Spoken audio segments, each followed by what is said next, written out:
بسم اللہ الرحمن الرحیم، السلام علیکم۔ میں آپ کا میزبان سمیع ابراہیم۔ امپورٹنٹ خبر ہے، سینٹ کے انتخاب ہوئے پنجاب میں جو نشست اعجاز چودھری صاحب کی نااہلی کی وجہ سے خالی ہوئی تھی، وہاں پر رانا ثناء اللہ آج سینیٹر منتخب ہو گئے۔ اس کے بعد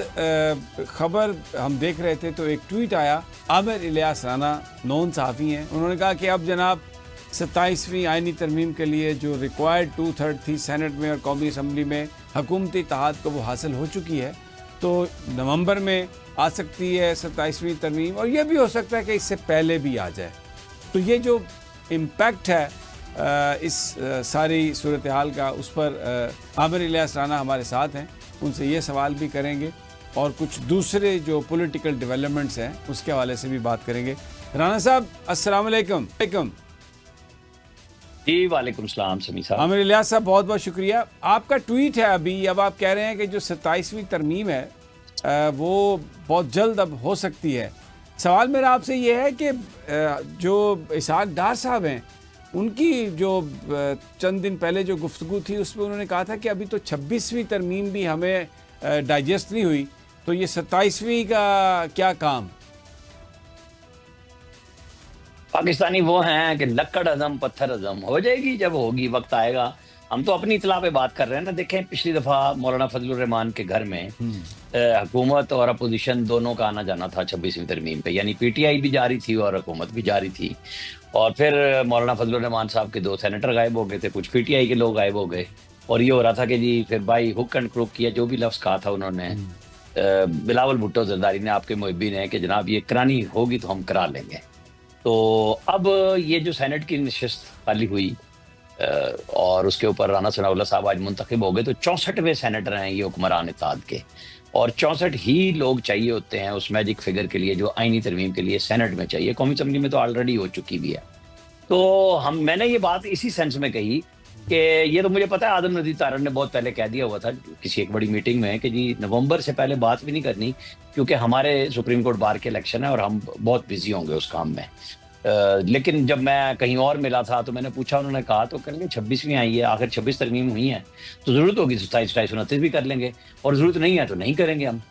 تو اس بات کو اس طرح آپ دیکھ لیں کہ وہ پہلے ضرورت ہوگی تو پہلے بھی کر لیں گے، کیونکہ اب جس دن اوتھ لے لیں گے رانا ثناء اللہ سینٹ میں، اس دن 64ویں سینیٹر ہو جائیں گے حکمران اتحاد کے۔ تو انہیں جو بات چیت کرنی ہوگی نا عشق شوئی کے لیے مولانا فضل الرحمان کی یا باقی لوگوں کی کہ جی ہم جا رہے ہیں اپوزیشن سے بات کر رہے ہیں، وہ کر لیں گے، مسودہ شیئر کرنا ہوگا، بات کرنی ہوگی، لیکن اب وہ پریشر نہیں ہوگا کہ جی مولانا ضرور مہربانی کریں ووٹ دے دیں، یا مولانا کا رکھ رکھاؤ سنبھالنے کے لیے ان کے پاس جانا پڑے گا حکمرانوں کو، تو وہ تو ضرورت نہیں رہی۔ یعنی آپ کہہ رہے ہیں سیاسی طور پر اب وہ بہت زیادہ ریلیونٹ نہیں ہے اس وقت، حکومت جو بھی کرنا چاہے ان کی کے بغیر کر سکتی ہے؟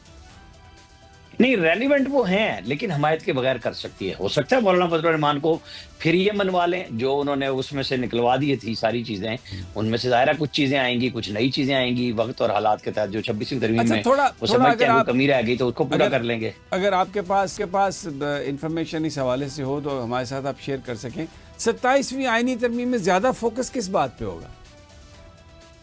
نہیں، آپ اس کو نا بہت ساری چیزوں سے ریلیٹ کر سکتے ہیں، کیونکہ ایف اینڈ بٹ بہت لگے ہوئے ہیں۔ آپ کو اس کے اندر 18ویں ترمیم میں کچھ چینج لانے کے لیے بھی ہو سکتا ہے، لیکن ظاہر ہے پیپلز پارٹی کا وہ مین لوگو ہے، اے این پی کا ہے، جس میں کے پی کے نام آیا، نارتھ فرنٹیئر صوبے کا، بہت کچھ سٹیک پہ ہے، یہ نہیں بہت سارے لوگوں کا ہے، لیکن اس کے اندر شیئرنگ کے لیے جو چیزیں ہیں، مائن اینڈ منرلز، جیسے جو پی ٹی آئی کا پروپیگنڈا ہے کہ 27ویں ترمیم اس کے لیے آ رہی ہے کہ وہ صوبوں سے لے کے فاٹا کے مرجر کا ایشو ہے، لیکن اس میں بھی صوبے کی وہ قرارداد چاہیے ہوگی۔ اگر اس میں آپ نے کوئی بھی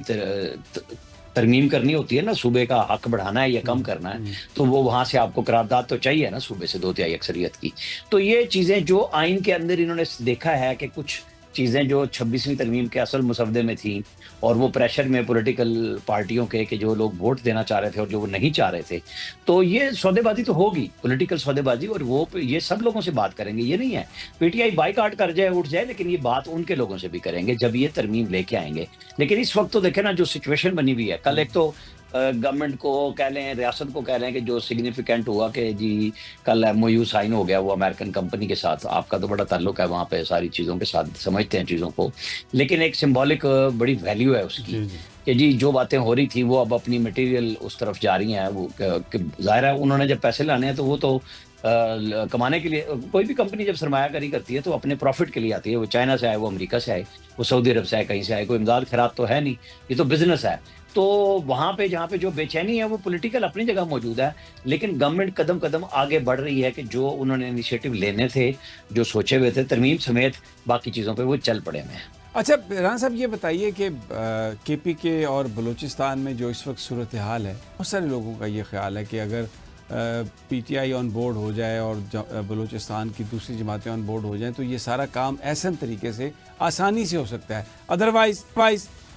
وہاں پر جو کچھ بھی ہے ایم او یوز ہیں یا وہ عملی طور پر کوئی ایک کانٹریکٹ بھی بن جائے تو وہ کوئی اتنا آسان نہیں ہوگا اگر جو مقامی پاپولیشن ہے یا جو وہاں پر مقامی پارٹیز جن کے پاس مینڈیٹ ہے اگر وہ اس میں ساتھ نہ دیں تو اس صورتحال میں آپ دیکھتے ہیں کوئی اگلے 1-2 ماہ میں کوئی گرینڈ ڈائلاگ کہیں پر کوئی اس قسم کی موومنٹ ہو جس میں تمام لوگوں کو آن بورڈ کرنے کی کوشش کی جائے؟ دیکھیں جی، مینڈیٹ تو کے پی میں بھی پی ٹی آئی کے پاس ہے اور بلوچستان میں حکمران اتحاد جو مرکز میں ہے ان کے اپنے پاس موجود ہے۔ اب آپ کہیں دھاندلی کا، یہ میں منترا دھاندلی والا میں مانتا نہیں ہوں کسی کا بھی، نہ 2018 میں کسی نے مانا تھا، نہ 2024 میں،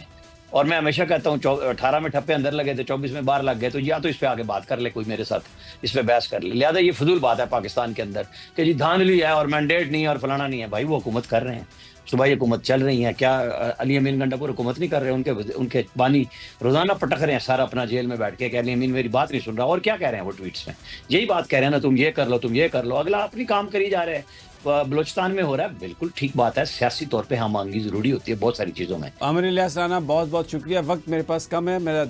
زیادہ آپ سے بات ہوتی لیکن پھر کسی دن آپ کو زحمت دے کے، لیکن بڑا رائٹلی انہوں نے یہ پوائنٹ آؤٹ کیا کہ ظاہر ہے جو لوگ پاکستان پر حملہ آور ہو رہے ہیں